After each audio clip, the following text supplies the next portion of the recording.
Cool. We are going live with VileNed, Adam Post, Eddie Winkler, the creator of Sovereign Wolf.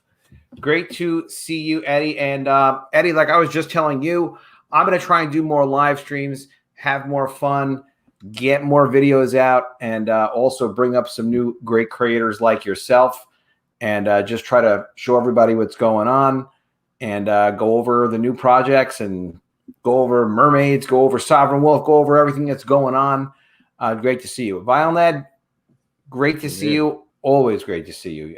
You notice VileNed is kind of always out there on Twitter and doing stuff and helping everybody out. Starting to recognize a lot of names in the chat, you know. I still can't get used to the chat, the screen, but you know. Yeah, oh yeah, you kind of go back and forth. You can't really keep track of everything, so you don't have to try. But you know, it's great to have you, and congratulations on the success of Sovereign Wolf. I saw you were on with Cecil earlier, and that looks like you guys are having fun. Cecil's like, he's really entertaining. He's seeing him stream alone is always funny. He's always like, all right, I gotta come up with more stuff, and he's putting stuff together. And I love Cecil. I actually haven't streamed with him for a long time, where it was like just mostly me and him. I have to do that again soon. I gotta get a hold of him. Shadowhawk, great to see you. Great supporter of CG. Shadowhawk, I hope you've heard of Sovereign Wolf so far. I want to give you guys a quick update on the Mermaids, and then we'll do a quick update on Sovereign Wolf. And then we have a couple of very important stories to talk about in regards to Daredevil and Hulk Hogan. You might not think they're important. They're very important. They're very important. I would not want you guys to be hanging and not know what the hell is going on with them. So earlier today, I kind of noticed on the Mermaids, you know, I have not been out promoting the Mermaids a lot, a little bit. And I'm kind of keeping an eye. I see Eddie out there. I'm like, oh, damn, Eddie's live. I didn't get a chance. Eddie with Sovereign Wolf is kind of getting everywhere, and that's great. And people are excited about Sovereign Wolf. I am starting to catch up on my promo for the Mermaids. But I did just notice earlier today that the Mermaids is at 54.70. And for the Mermaids, that's pretty damn good. It's actually, whatever it is, 9 days in, and we've got a little bit more than we got in the first College of the Dead book, which took 8 weeks. And it was great. COMICSGATE was so generous and supported College of the Dead. This was my first book, College of the Dead, the comic. And then we wound up doing the sequel to this one. But it took 60 days to get there. So it was pretty damn great that COMICSGATE could support it. And we're able to get Mermaids up to pretty much the same level as College of the Dead book 1 after the first 9 days. But a lot more promotion to be done. Oh, you know what, Eddie? One thing you and I have in common is we both work with Ted Zagaro, who is quite brilliant. He did a new audio track. I'm sure you've seen the original. But Mermaids? Yeah, he did a new audio track for the Mermaids. So I'm going to play this, and let's check it out, my friend. Tell me what you think. You know how Ted... oh, yeah. Ted, can you hear it all right? Yes, sir. Cool.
Don't you love these cinematic trailers that Ted does? Yeah, when you guys are groundbreakers, because you know every other, you know, because I've been on in the gaming community, so I would see Kickstarter. I've been seeing Kickstarters for the last, you know, 15 years, you know.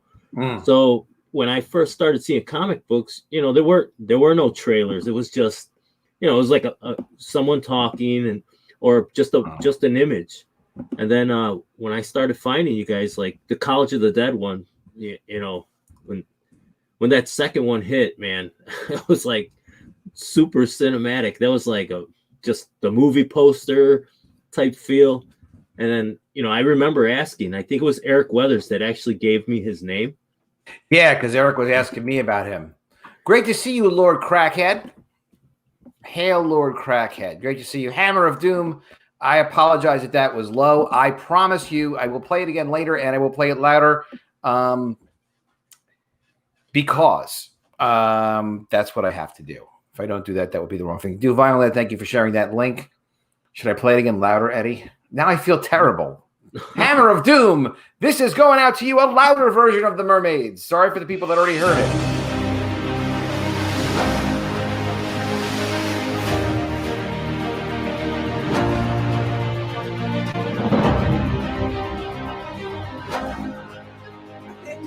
I know we lost people over it, but I just had to. Good trailer.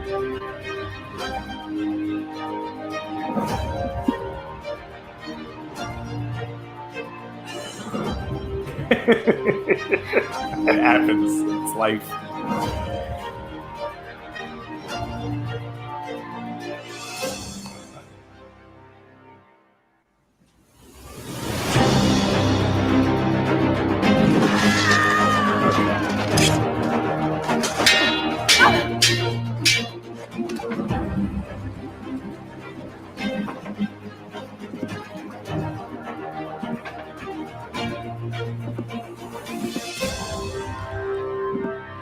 Now, guys, you've probably seen the Sovereign Wolf trailer too, but I want you to hear the Sovereign.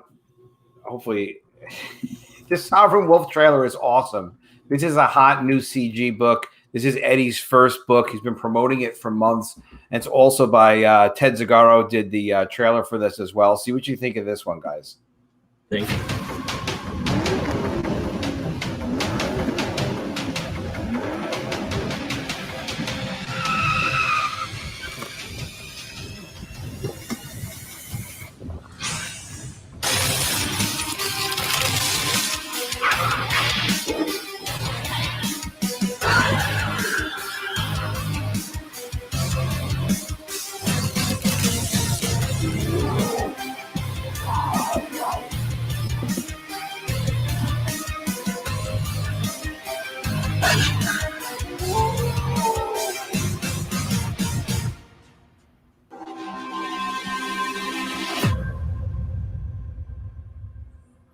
Thanks, Violet. Violet's got the link to Sovereign Wolf in the campaign. Yeah, you love it, right? That's like he knows how to hit those points, you know, because I gave him a couple ideas, and like he was like, okay, this is what we're gonna do, and he started, and he's a natural, man. I'm really happy. We're actually redoing this trailer. He's a musician. He's really talented. Hey, Legcat, great to see you. Yeah, he's really, really talented. He's a musician, and he's a professional like video editor as well. So he really knows his stuff. He's really, really great. Yeah, I wanted to talk to you guys about that because everybody in this community, I feel so like, inadequate. Everybody's has knowledge in this, that. Yeah, everybody just kind of collaborates together. Hey, BoogieBot, what's up?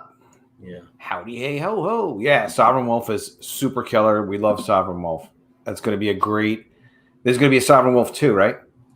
Yeah, it's ongoing. So excellent. As long as people want it, it's coming out. And how many pages is the first book?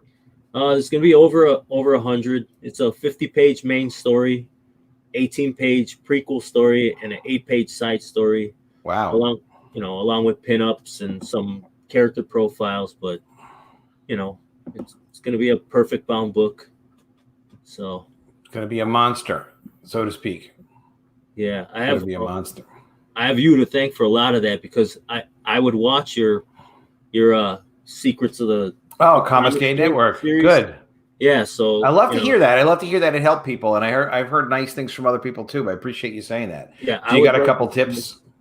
Yep, I mean the card from everything from cards to just campaign things in general. Little tips and pricing and stuff like that. Yeah. You know what? I have to get that link. Why is that link not there? The link. I have to get the link back in the description. I'll add it later.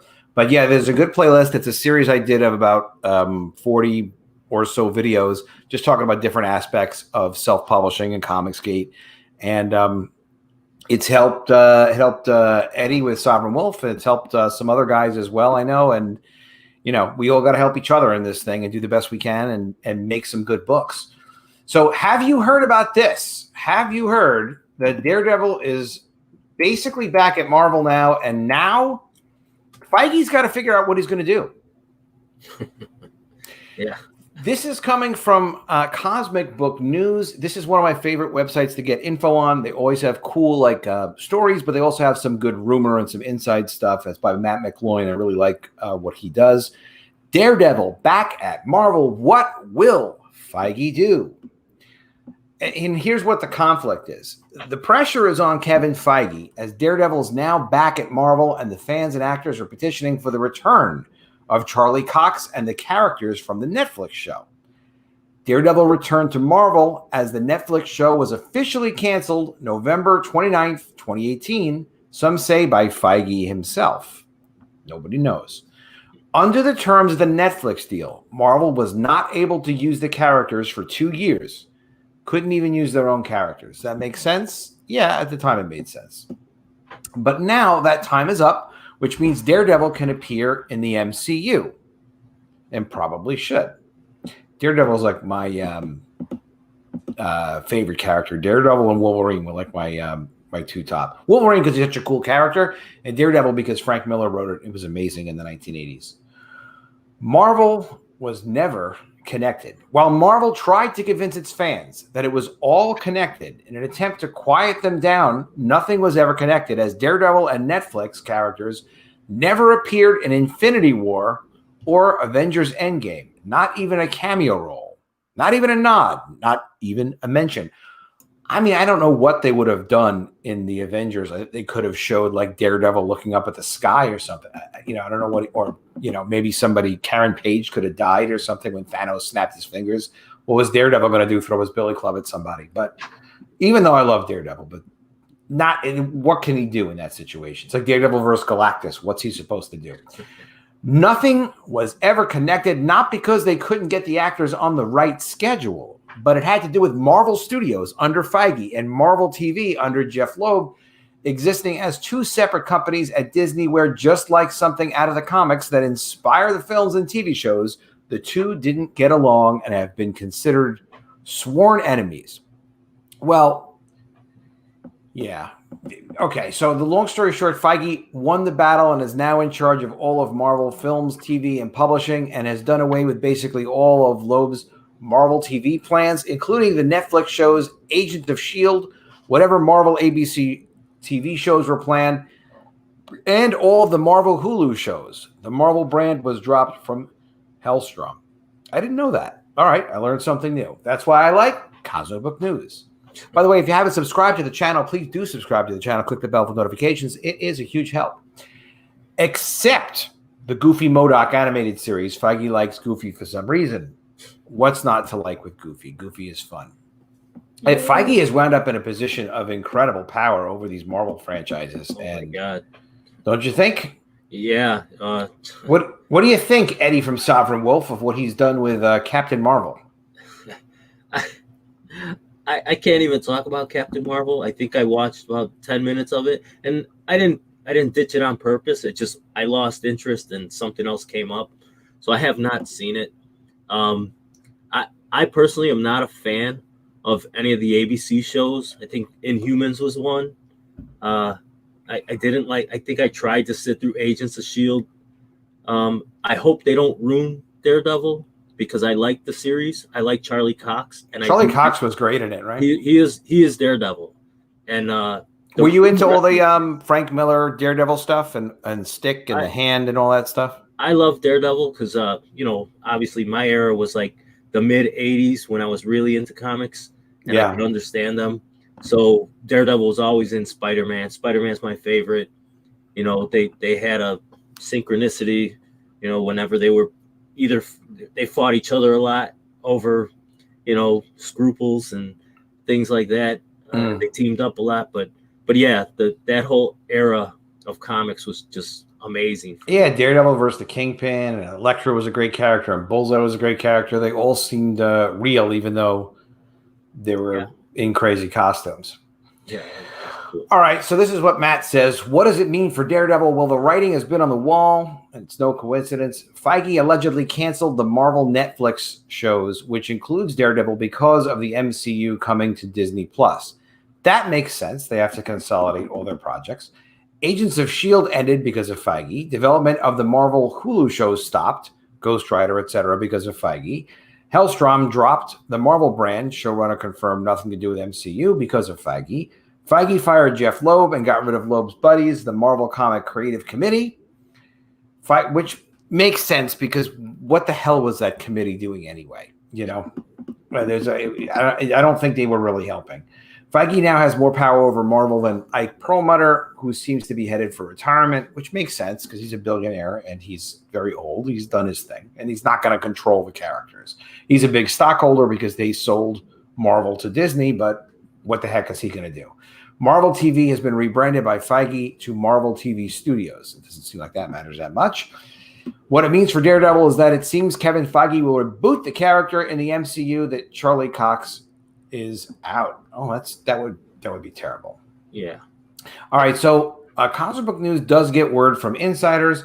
Back at the San Diego Comic-Con of 2019, they had a conversation with Marvel insiders that said Feige is rebooting Daredevil within the MCU, and that also Heroes for Hire is in the works. For what it's worth, he was told Loeb is the a-hole and not liked by people within the industry. Well, that's not worth anything. We did talk about what if scenario involving Charlie Cox returning as Daredevil in the MCU, when it was said that if that ever happens, Finn Jones will be definitely out as Iron Fist. But at the time of the 2019 San Diego Comic-Con, it also sounded like the Marvel Netflix characters wouldn't be returning in the MCU. Well, why wouldn't they? All right, New Mutants Insider. A Marvel insider who worked on New Mutants also said more of the same and offered that Kevin Feige is a control freak and only likes to use his own ideas again, which would mean that Feige doesn't want to use any of the Marvel Netflix characters, especially considering the hatred for Loeb, which, if the Charlie Cox Daredevil is a huge success within Feige's MCU, would be credited to Loeb and not Feige, and Feige is reportedly dead set again against Loeb getting any credit for anything. I mean, who cares? There's a lot of work. There's a lot of characters to go around, and maybe everybody wants to be the next Stan Lee. Like, hey, look at me. I'm Stan Lee. It's like, all right, well, just, do the work. Act like Stan Lee, and if you put the work in and you're good, you become the next Stan Lee, but pretty much nobody does. On a side note regarding Feige being a control freak, Feige recently signed Ryan Reynolds for Deadpool 3 amid rumors of Reynolds returning to Green Lantern, but Feige didn't bring on board Reynolds' Deadpool writers. Yeah, we talked about that because of Disney's and Marvel's politically correct agenda to promote diversity and not the best content. Yeah, they hired 2 female writers to take it away from the 2 writers that made Deadpool successful in Deadpool 1 and 2. They put on these writers from what the heck is that cartoon series? I don't know, just some basically Joy. To take away the existing creative team when it's successful, just to give the jobs to somebody else is it's a terrible thing to do, because it's also a dumb thing to do because you never know how those people are going to execute. So you could give the work to, other people and say, hey, do a great job. But there's always going to be problems when you have new people, which is why I'd suggest, always, like, you keep the same creative teams if you possibly can. If you have to pay more, you have to pay more. Just whatever. Just keep the same people so you're going to get good results and it's not something you have to worry about. Kevin Feige as MCU zombies. What Kevin Feige didn't count on was that his zombie audience, who could care less about the feuds among executives and their egos, would take a big liking to Charlie Cox and the Netflix Daredevil show. Because they use those Frank Miller storylines. Those fans have been petitioning to save Daredevil as they want Charlie Cox as a part of the MCU and don't want a reboot. Yeah, a reboot's not going to be good. I don't know how they do it good. They did it a couple times for Spider-Man, though, so we'll see. This is the first for Feige, as the first time his zombie fan base is not on the same page as Feige's MCU. Okay. Well, Save Daredevil is picking up steam. The campaign has been picking up steam a la release the Snyder Cut campaign with Marvel TV actors taking notice, including Kingpin actor Vincent D'Onofrio, who has supported Save Daredevil on numerous occasions because he wants to be Kingpin again. I mean, how cool would it be to play Kingpin and be like, of course you want to come back as Kingpin. Yeah. So people want to save Daredevil. I don't know. Tell me what you guys think in the comments below. Do you think Charlie Cox is the right Daredevil? I think he is. So what's Feige going to do? Feige could simply bury Daredevil for years with the hope that his zombie audience would forget about Charlie Cox in the Netflix series and would be so desperate for Daredevil they would accept anything. The aforementioned Marvel insider also seemed to insinuate Feige is so arrogant about the MCU and its fan base that Feige feels his zombie audience would eat up any version of Daredevil that he would throw at them simply because it's Marvel. You know, maybe before they used up a lot of credibility on Captain Marvel. So after a time, you use up that credibility. No, they will not just take anything.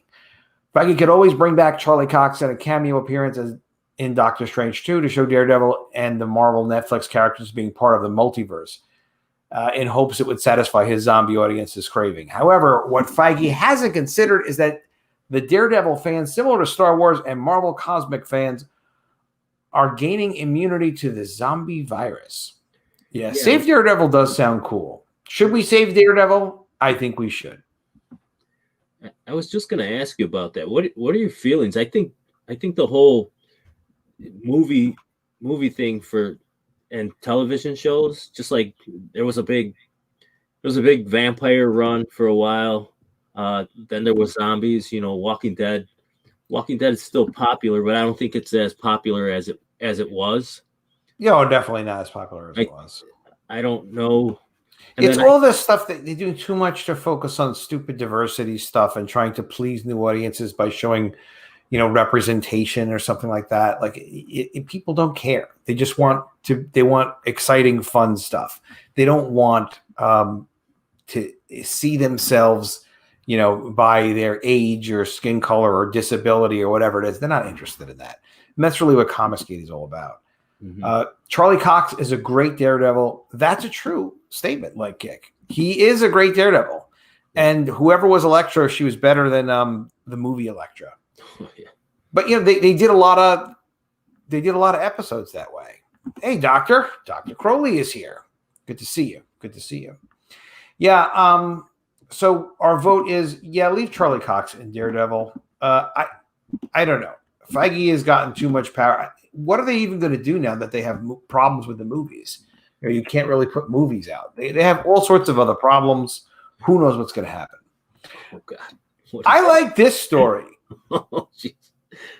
Hulk Hogan responds to Chris Hemsworth pythons. Talking about his arms. This is, of course, coming from Cosmic Book News, one of my favorite sites.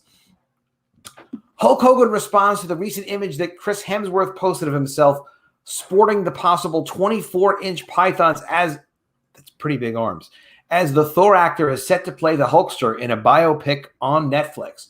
Hogan responded with no question that Chris Hemsworth is ready to play the wrestling superstar. He's already there. He's already, brother. He's ready. But is he good looking enough to play me? Yeah. Is he good looking enough to play Hulk Hogan? That is the big question. Seems like it. What a fun biopic, right? I'm interested in that. Get to play Hulk Hogan. Hulk Hogan was like super iconic in the 1980s. It was a lot of everybody was psyched about Hulk Hogan back then. Mm-hmm. Get ready for Chris Hemsworth mania, brother. Okay. I actually said that correctly. I'm shocked. Regarding the image that Chris Hemsworth posted, the pic shows Hemsworth looking bigger than ever and super jacked, which shows off the Avengers actor's huge arms. As Hemsworth posted, cheat day today, decided to treat myself to this extra large donut. Gosh, it's heavy. Hemsworth previously let it be known that for the Hulk Hogan biopic, he will be training to get his biggest ever, which means even bigger than Marvel's Mighty Thor.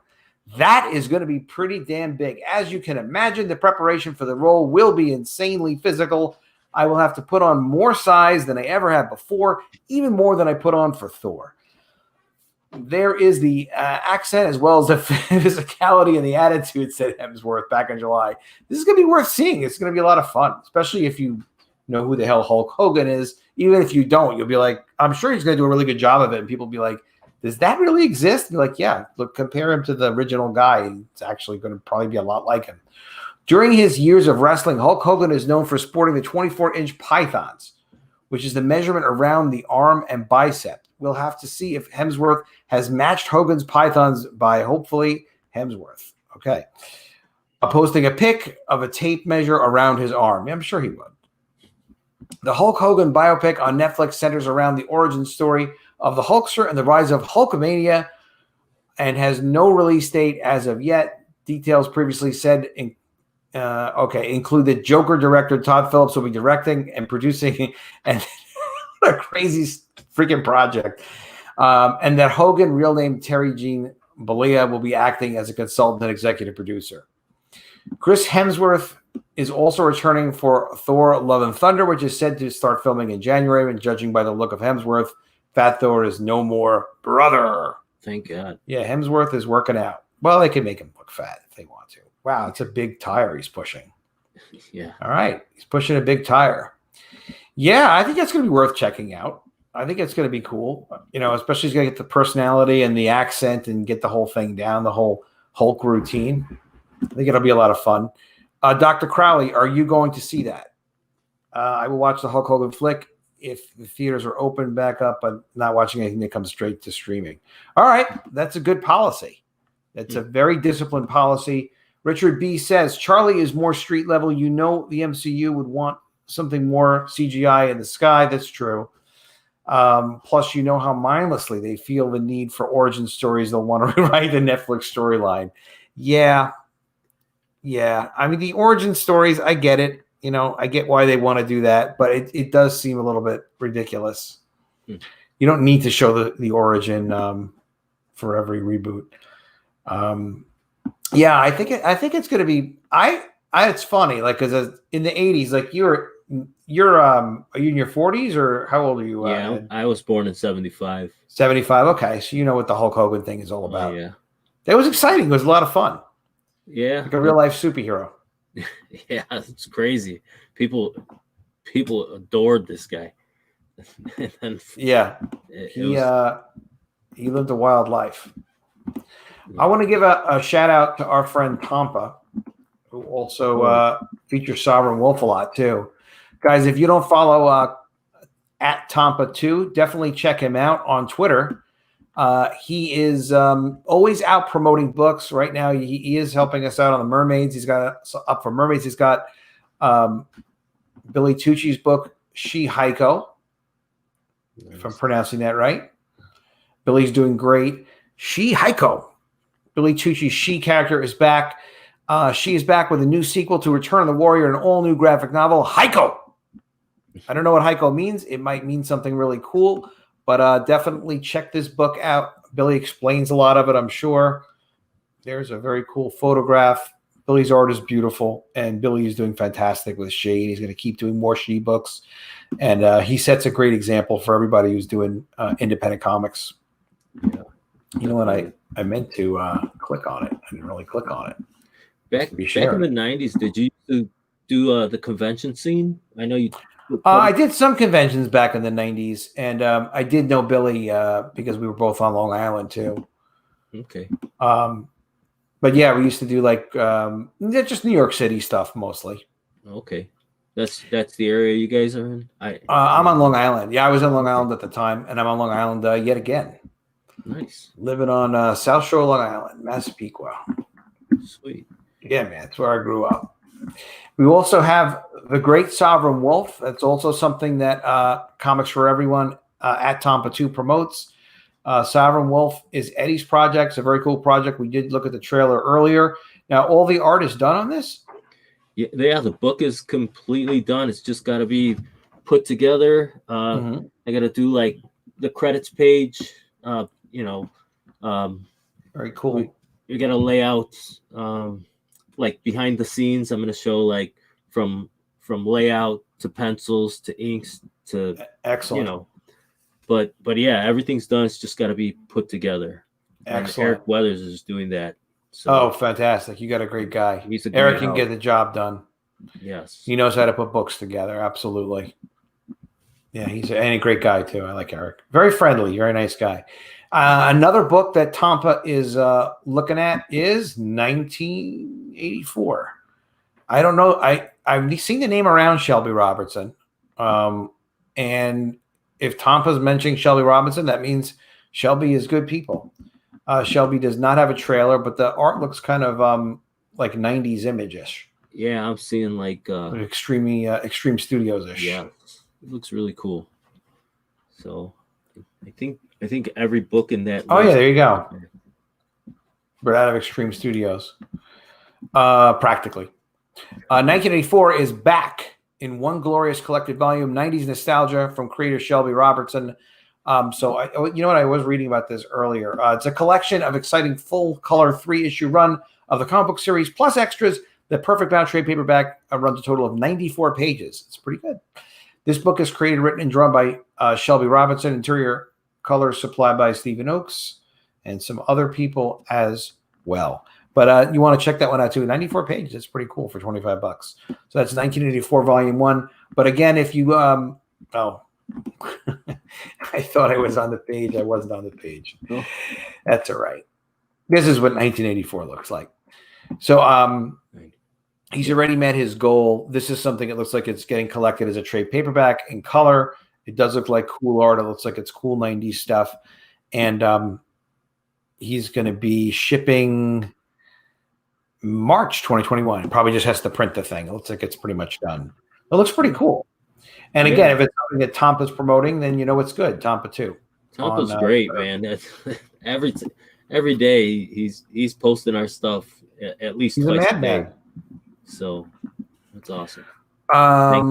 Mighty Joe. Yeah, this is the truth. I tell the story a lot of times, but it is true. Billy pitched She to me in probably 1994 at my comic book company because we had offices and we knew some of the same people. And I was recommended to him. That's a fake tire, Richard B. That Chris Hemsworth was pushing. I didn't realize that. I really didn't. That's just a cover, I believe. I think you can get a cover for the tires. So okay. It's a tire cover. All right. You guys know tire stuff. I don't know. But yeah, what Mighty Joe is talking about is I did pass on publishing She. I had the opportunity to publish She, and I didn't think that girl books would make money, as I told Billy, and didn't publish it. But Billy hadn't published anything yet, and it wasn't part of the plan. And the thing is I also didn't publish a lot of other stuff that wasn't successful. But She would have been a great thing to publish. It would have been great to be partners with Billy and publishing with Billy because, man, he has done fantastic with She. He's done an amazing job on it. Yeah.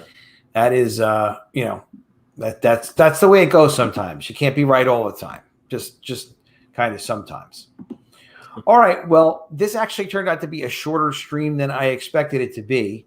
But we will definitely do more of these streams. Guys, definitely subscribe, click the bell for notifications. Check out A Sovereign Wolf. We would definitely want to support Eddie's book. Eddie is putting resources into this, so his book will be shipping. It'll be shipping on time.